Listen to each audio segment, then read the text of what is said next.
Financial markets పై పట్టు సాధించాలనుకునే వాళ్ళు Revanth conduct చేసే వెబినార్ కోసం ఈ నెంబర్ కి కాల్ చేయండి.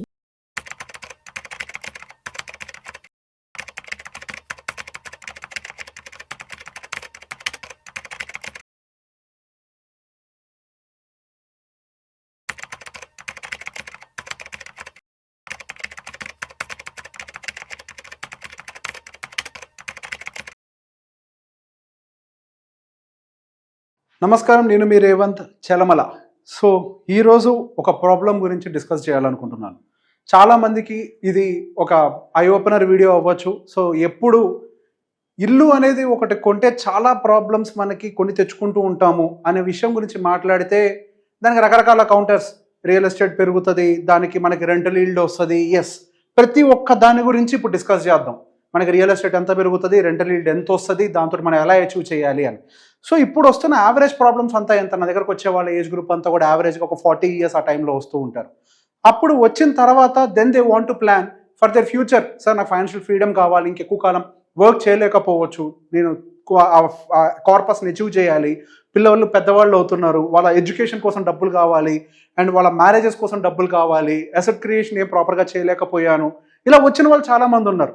సో బేసిక్గా వాటి గురించి కంగారపడి వెంటనే కొనకండి అని చెప్పగానే టక్కున వీడియో కింద వెంటనే కామెంట్స్ పెడుతూ ఉంటారు. ఏమని, నేను చాలా ప్రాపర్టీస్ కొన్నా, real estate is God. Yes, real estate is God. I don't have any problem with the real estate, but here I want to explain you.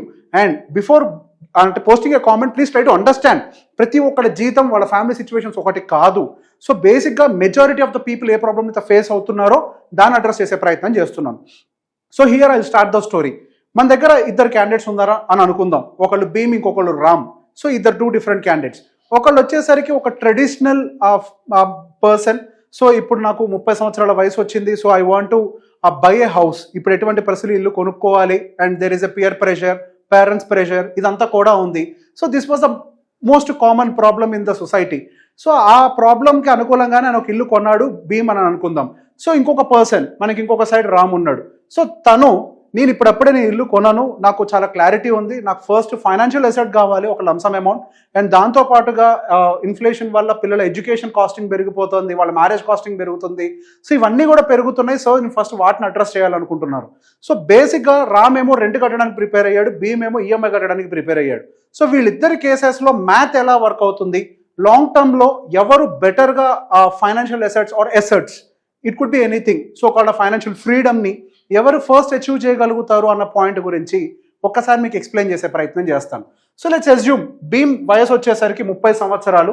So ఇద్దరిది కూడా మనం 30 years ఏజ్ గ్రూపే తీసుకుంటున్నాం.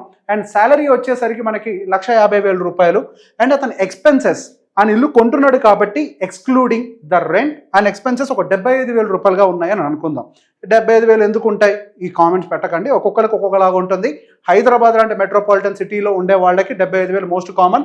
అండ్ ఈవెన్ Tier 2 టౌన్స్లో ఉండే వాళ్ళకి కూడా చాలా మందికి 75,000 చాలా కామన్గా అవుతుంది. It could be diesel expenditure, petrol expenditure, rents అవ్వచ్చు, electricity bills, internet bills, phone bills, బట్టల షాపింగ్, ఫుడ్, ఇట్లా XYZ, పిల్లల చదువులు, 75,000 చాలా కామన్గా అవుతుంది. సో ఇది ఎగ్జాంపుల్ కోసం తీసుకుంటున్నాను, మీది వేరే ఉండొచ్చు. సో ఇక్కడ పాయింట్ని మాత్రమే ఫోకస్ చేయండి, don't be so specific. Expenses is around 75,000 అని అనుకుందాం. సో అతని టార్గెట్ ఏంటి, ఒక ఇల్లు కొనుక్కోవాలి. ఆ ఇంటి యొక్క విలువ ఎంత, 1,00,00,000 రూపాయలు. అతని దగ్గర ఆల్రెడీ ఒక 20 లక్షలు, అంటే 20% డౌన్ పేమెంట్ చేయడానికి డబ్బులు ఉన్నాయని అనుకుందాం. సో ఈ డౌన్ పేమెంట్ ఒక 20 లక్షల రూపాయలు చేశారు. ఒక 80 లక్షల రూపాయల వరకు కూడా అతను ఈఎంఐలోకి వెళ్ళిపోయారు. సో 80 లక్షల రూపాయలు కనుక ఈఎంఐలోకి వెళ్ళిపోతే అతను ప్రతి నెల, ఇప్పుడు ఇక్కడ పెట్టాం కదండి, 80 లక్షల రూపాయలు, 20 years tenure, 9.2 interest rate. So దానికి గాను 73,000, అంటే సుమారుగా రౌండ్ ఆఫ్ చేసుకోండి 75, బట్ క్యాలిక్యులేషన్ వచ్చి 73 కన్సిడర్ చేశాను. 73,000 ఈఎంఐ పే చేయాలి అనేది అతని సంబంధించిన టార్గెట్. సో అందరు ఇక్కడ ఆర్గ్యుమెంట్ ఏమిస్తారు, instead of paying a rent, మనం ఇక్కడ ఈఎంఐ అనేది కనుక పే చేసినట్లయితే అక్కడ మనకి ఫైనల్గా 20 yearsకి ఒక ప్రాపర్టీ మిగిలిపోతుంది కదా అనేది ఒక ఆర్గ్యుమెంట్ ఉంటుంది కదా. సో దానికి సంబంధించి ఇక్కడ ఒక క్యాలిక్యులేషన్ మొత్తం కూడా చేసి పెట్టాను. చిన్న చితక ఎర్రర్స్ ఉంటే ఎర్రర్ ఏంటో కామెంట్ చేయండి, దాని మీద నేను తర్వాత ఎప్పుడైనా మళ్ళీ అంటే క్లారిఫై చేసే ప్రయత్నం చేస్తాను. సో బేసిక్గా the case A, for example మనకి భీమ్ అనుకున్నాం కదా. సో తను ఏం చేస్తున్నారు, Year 1లో మనకి యావరేజ్గా 73,000 నెలకి ఈఎంఐ, అంటే సంవత్సరానికి వచ్చేసరికి 8,76,000 రూపాయలు ఇయర్లీ పే చేస్తున్నాడు. సో బేసిక్గా అదే ఇంకో కేసులో మనకి రామ్ వచ్చేసరికి రెంట్ పే చేస్తున్నాడు. అదే ఒక ₹1,00,00,000 ఉండేటువంటి ఇంటికి రెంట్ మంత్లీ ఎంత ఉంటుంది? సుమారుగా ఉంటే ఒక 25,000 లేదంటే 30,000 అంతే. లెట్స్ టేక్ హయ్యర్ కేస్, ₹30,000 ఇంటి రెంట్ ఉంది. సో దాన్ని సంవత్సరానికి క్యాలిక్యులేట్ చేస్తే ₹3,60,000 ఇతనికి ఖర్చు అవుతుంది. ఇదే ఇంటికి ఇతనేమో 8,76,000 పే చేస్తున్నాడు భీమ్, అండ్ రెంట్ పే చేసేటువంటి రామ్ ఏమో మనకి 3,60,000 పే చేస్తున్నాడు. సో బేసిక్ ఇక్కడ ఈ అమౌంట్లో నుంచి అమౌంట్ని మైనస్ చేస్తే, అంటే ఈఎంఐ పే చేయాలి అని డిసైడ్ అయ్యాం కదా. సో బేసిక్గా దాంట్లోంచి రెంట్ పే చేసిన తర్వాత ఉన్నటువంటి డిఫరెన్స్ అమౌంట్ ఉంటుంది కదా, ఆ డిఫరెన్స్ అమౌంటే మనకి 5,16,000 వరకు కూడా వస్తుంది. సో మన ఇయర్ ఎండింగ్కి ఈ అమౌంట్ ఏదైతే ఈఎంఐ పే చేయకుండా రెంట్ పే చేయడం వల్ల మిగుల్చుకున్నామో దాన్ని ఇన్వెస్ట్ చేస్తే, ఈ అమౌంట్ని కనుక మనం ఇన్వెస్ట్ చేస్తే ఈ 5,16,000ని మనకు అది నెక్స్ట్ 19 ఇయర్స్లో, సో బేసిక్గా 1 ఇయర్ పోయిన తర్వాత మనం ఇన్వెస్ట్ చేస్తున్నాం అని అనుకున్నాం. యాక్చువల్గా ఎస్ఐపి కూడా చేయొచ్చు every month, but still 1 year wait చేసి ఆ ఖర్చుని మైనస్ చేసి ఇన్వెస్ట్ చేస్తే మనకి 20 ఇయర్స్, అంటే మనకి 19 ఇయర్స్ కంప్లీట్ అయ్యే టైంకి, 1 ఇయర్ ఇక్కడ కంప్లీట్ అయిపోయింది కదా, సో 19 ఇయర్స్ కంప్లీట్ అయ్యే టైంకి మనకి 7,34,000 వరకు కూడా అవుతుంది. సో ఇది కరెక్టా కాదో కూడా ఒక్కసారి మీ క్లారిటీ కోసం చెక్ చేస్తారు. అన్ని చెక్ చేయను, ఫస్ట్ ఇయర్ ఒకటి చెక్ చేస్తాను. సో 5,16,000 మనము ఫస్ట్ ఇయర్ ఇన్వెస్ట్ చేసాం. 5,16,000 ఎక్స్పెక్టింగ్ ద 15% రిటర్న్, అండ్ దాన్ని ఒక 19 ఇయర్స్ పాటు మనం ఇన్వెస్ట్మెంట్ని వదిలేస్తే, and for that what we get is 73,43,000. So ఇక్కడ మనం ఎంటర్ చేసిన అమౌంట్ ఇదే కదా. సో ఇలానే కన్సిక్యూటివ్గా ఇయర్స్ అనేది క్యాలిక్యులేట్ చేసుకుంటూ వచ్చాం. ఇదేమో 19 ఏళ్ళు, 18, 17, 16 ఇట్లా ఒక్కొక్క ఇయర్ తగ్గించుకుంటూ వచ్చాం, అంటే మనం 20 ఇయర్స్కి అడ్జస్ట్ చేయడం కోసం. సో ఇట్లా చేసుకుంటూ వచ్చాం. దానికి ఏం జరిగిందో చూద్దాం. ఇప్పుడు ఈ EMI and rent almost match అవ్వడానికి మనకి 16, ఆల్మోస్ట్ 16 ఇయర్స్ ఆర్ 15 ఇయర్స్ వరకు కూడా టైం పడుతుంది. నియర్లీ 15 ఇయర్స్ వరకు కూడా రెండు ఈక్వల్ అవడానికి టైం పడుతుంది. సో బేసిక్గా ఇక్కడున్న కేసులో ఏం చేస్తున్నామని అంటే వీఆర్ నాట్ ఇన్వెస్టింగ్. సో బేసిక్గా ఈ మనీని ఏదైతే ఈఎంఐ కంటే ఎక్స్ట్రా రెంట్ పే చేస్తున్నామో ఆ మనీని మన ఇన్వెస్ట్మెంట్స్ నుంచి మైనస్ చేసుకుంటూ కూడా వచ్చేస్తున్నాం. ఓకే, సో బేసిక్ ఇది కూడా అంటారు, ఒక టైం దాటిన తర్వాత మళ్ళీ ఈఎంఐతో కంపేర్ చేస్తే రెంట్ పెరుగుద్ది కదా. మన ఇన్వెస్ట్మెంట్లో నుంచి వాటిని కూడా మైనస్ చేస్తున్నాం. మనం ఎంతైతే చేతిలోంచి కడతామో అంతే కడతాం. So again I'm trying to explain, this is the EMI column, every month every year pay చేసేది. This is the rental column, every year calculate చేసేది. సో రెంట్ పెరుగుతుంది కదా, yes I have taken the rent increase. 7% increase తీసుకున్నాను. సహజంగా residential rental increase 5% ఉంటుంది, but for your convenience I have taken it as 7%. 7% మంద మనకి rent పెరుగుతుంది అనే క్యాలిక్యులేట్ చేసుకుంటూ వచ్చాను. That is the reason why 15 years తర్వాత ఎంతో మనకి ఈఎంఐ కంటే కూడా రెంట్ అనేది డామినేట్ చేయడం మొదలుపెట్టింది. సో ఇట్లా క్యాలిక్యులేట్ చేయడం మొదలు పెడితే టోటల్ మనం బ్యాంకుకు పే చేసేది 1,75,00,000 పే చేస్తున్నాం. అదే రెంట్ రూపంలో కనుక మనం చూస్తే దానికి పే చేసేది 1,47,00,000గా పే చేస్తున్నాం. అదేవిధంగా మనం టోటల్ ఇన్వెస్ట్మెంట్ వాల్యూ, సో ఈ డిఫరెన్స్ వాల్యూని కదా ఈఎంఐ పోను మనం ఏదైతే రెంట్ మిగులుతుందో దాన్నే కదా ఇన్వెస్ట్ చేసేది. సో బేసిక్గా దాన్ని మైనస్ అంతా పోను, రెంట్ మళ్ళీ తర్వాత ఉండే 5 సంవత్సరాలకు రెంట్ డబ్బులు ఎక్స్ట్రా ఉంటాయి కదా, దాన్ని మైనస్ చేయంగా మన 27 లక్షల రూపాయల్ని ఇన్వెస్ట్ చేయడం కోసం వాడుతున్నాం. సో ఏ ఇయర్కి ఆ ఇయర్ ఇన్వెస్ట్ చేస్తున్నాం. సో ఈ 27 లక్షల రూపాయలని మాత్రమే టోటల్గా ఇన్వెస్ట్ చేసింది.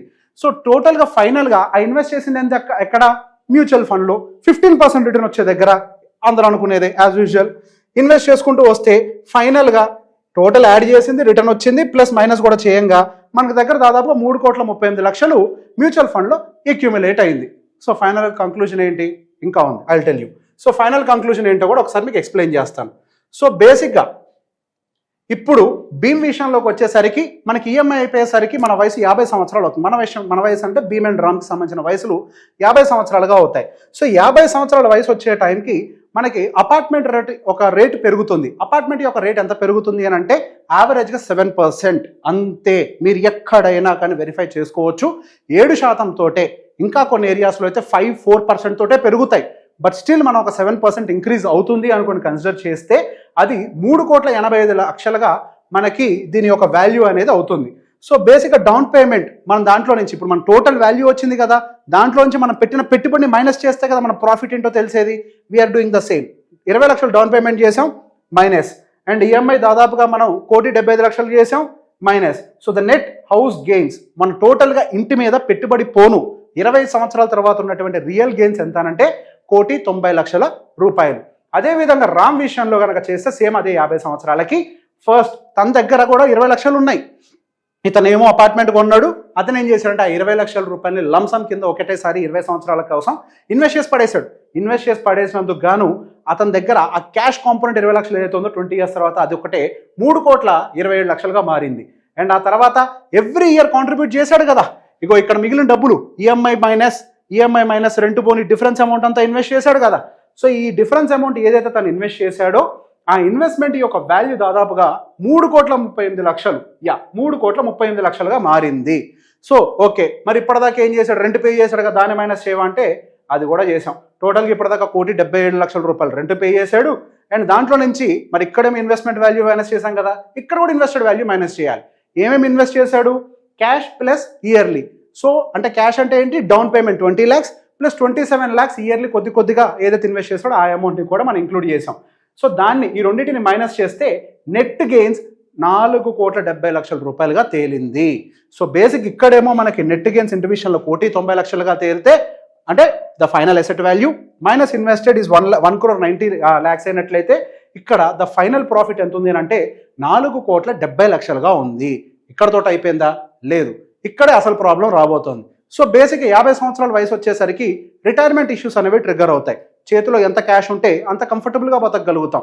సో బేసిక్గా మనకి ఇందాక ఒక ఎస్టిమేషన్ కూడా తీసుకున్నాం. ఈ అబ్బాయి విషయంలో భీమ్ విషయంలో ఏమో ఎక్స్పెండిచర్ 75,000 ఎక్స్క్లూడింగ్ రెంట్, ఆల్రెడీ ఇల్లు కొంటున్నాడు కాబట్టి.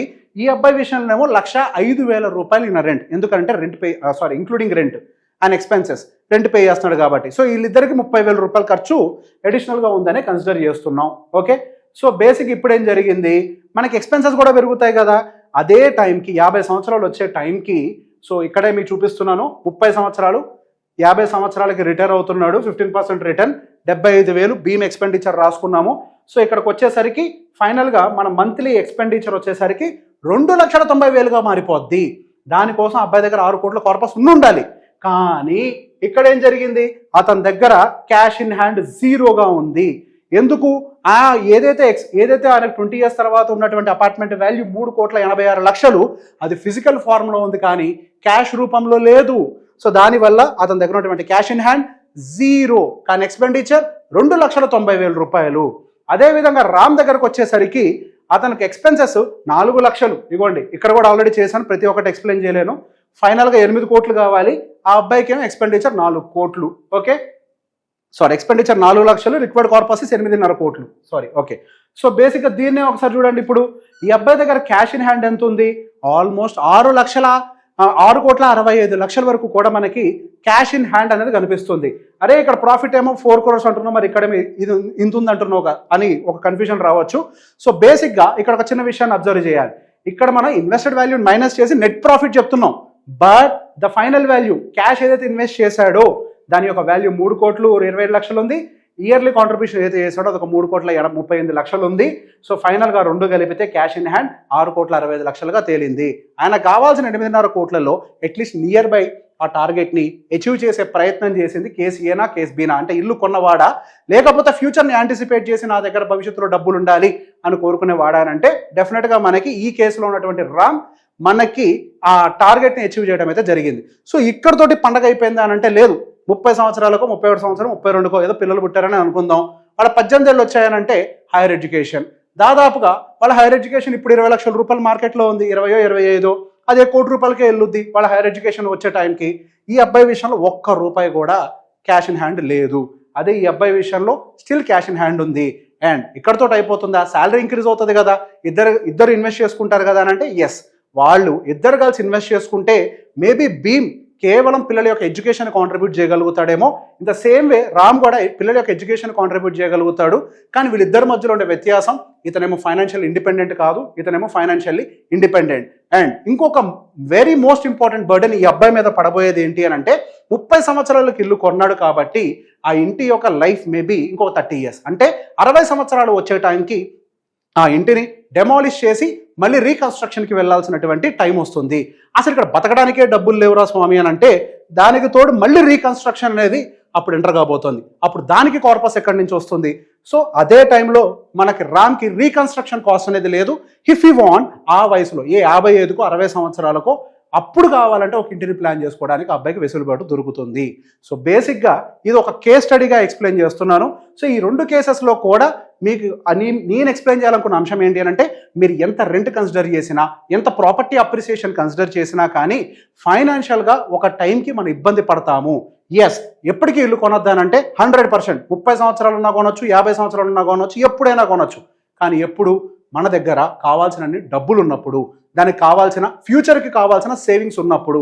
ఫర్ ఎగ్జాంపుల్, ఫ్యూచర్ కోసం మనకు 50,000 ఎస్ఐపి చేయాలి అని ఒక ఐడెంటిఫికేషన్ చేశామనుకోండి, 50,000 ఎస్ఐపి పోను ఎక్సెస్ అమౌంట్ ఎంత ఉంటుందో అది మీ ఇంటి కార్పస్ కోసం పెట్టుకోండి, దేనికోసమైనా పెట్టుకోండి. My point is not to say అంటే ఇల్లు కొనొద్దు అని చెప్పడం కాదు. ఇల్లు కొనే కంటే ముందు బతకడం కోసం మరిన్ని అవసరాలు మనకు ఉంటాయి. ఇల్లు ఒక గూడుని ఇస్తుంది, అండ్ మనం బతకాలి అని అంటే ఈ గూడు ఒకటే కాదు, ఈ గూడుని ఏర్పాటు చేయాలంటే రెంటెడ్ హౌస్లో కూడా చేయొచ్చు, ఒక ఏజ్కి కూడా కొనొచ్చు. కానీ దాంతో పాటుగా మనకి ఇంకా లైఫ్లో ఉండే యాక్టివిటీస్, పిల్లల యొక్క ఎడ్యుకేషన్, వాళ్ళ మ్యారేజెస్, మనం బతకటం, మన ఫుడ్, బట్టలు, అవసరాలు, ఇవన్నీ క్యాష్ తోటి తీరుతాయి కానీ 4 గోడలు అయితే తీర్చవు. సో ఏ టైంకి ఏది చేయాలి, ఇల్లు కరెక్టే, ఫైనాన్షియల్ ఫ్రీడమ్ కరెక్టే, ఏ టైంకి ఏది చేయాలి అనేది మనం కరెక్ట్గా ప్లానింగ్ చేసుకుంటే, ప్లాన్ చేస్తే చాలు, అన్నీ చేయొచ్చు లైఫ్లో. ప్లాన్ చేసుకుంటే we can achieve every single target. So A doubts ఉన్నా కానీ క్యాలిక్యులేషన్ రిలేటెడ్గా కామెంట్ సెక్షన్లో పెట్టండి. Thank you.